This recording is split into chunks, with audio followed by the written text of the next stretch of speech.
This video is going to be on how to do your caricature in Flash. The first thing that you're going to need to do is you're going to have to find your picture. Now you're not going to do an open, but you're going to do an import because this is a different file type and it's not a Flash file. So if you'll go to File and Import, and let's go ahead and import this to our stage, you're going to navigate and find your picture. So I asked you guys to put your pictures in your Flash folder. That's where they should be. Tell it to open and put your picture. It's going to ask you, do you want to import all of them? I'm going to tell it no because there's just only one image. Now here is my layer. I'm going to double click on my text and I'm going to call it pic. Alright, now this first dot is going to allow me to toggle that layer off and on. That white square is my stage and I want my picture to be on my stage. My second icon here, dot, is going to allow me to either lock it or unlock it. So it's good Flash habit to lock layers we're not working in.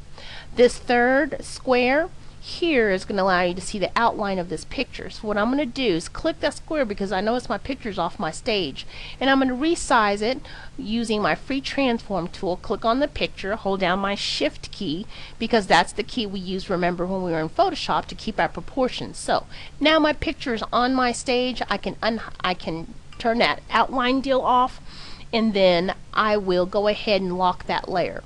This icon right here is going to allow me to create a new layer. I'm going to call that one outline, and then I'm going to proceed to outline my picture using my brush tool and choosing a color. In this paint bucket, go to the picture. Okay, I'm going to choose something that's kind of brownish.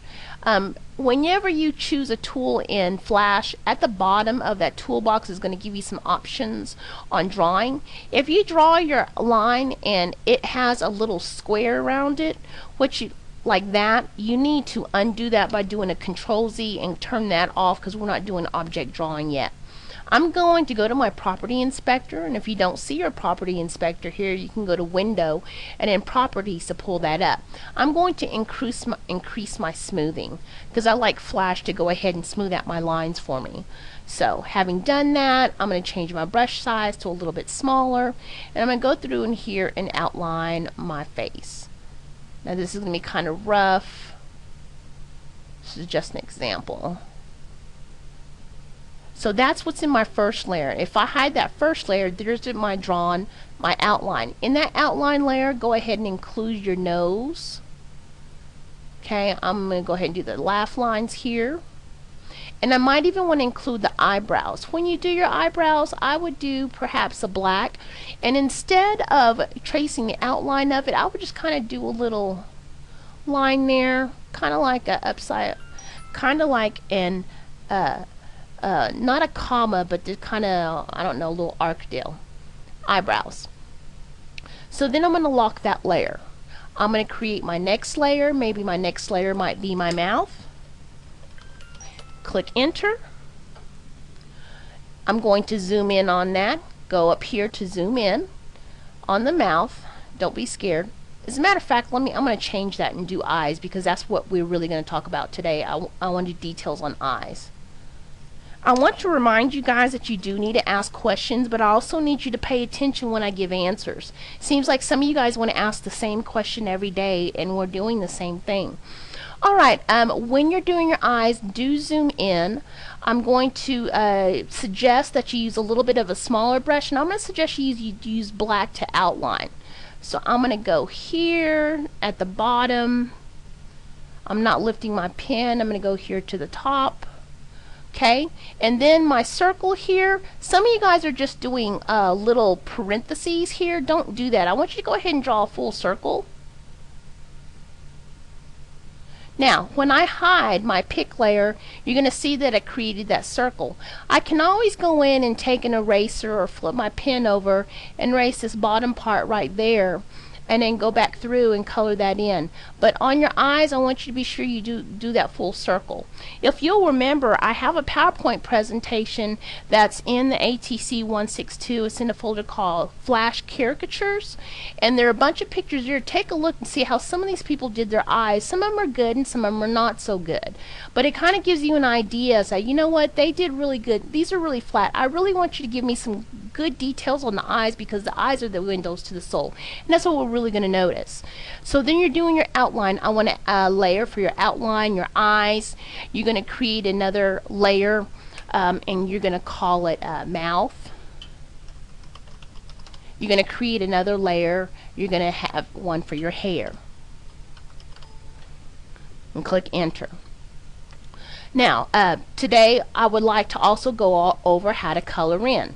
So I'm going to go back here at 200%, and I'm going to lock all these layers. I'm going to go to my outline layer and unlock it. Now this little dot right here is called a keyframe, and what that keyframe does is it tells you what's in that layer, and when I click on it, it selects everything. To deselect, I'm going to hold down my control and the shift and an A.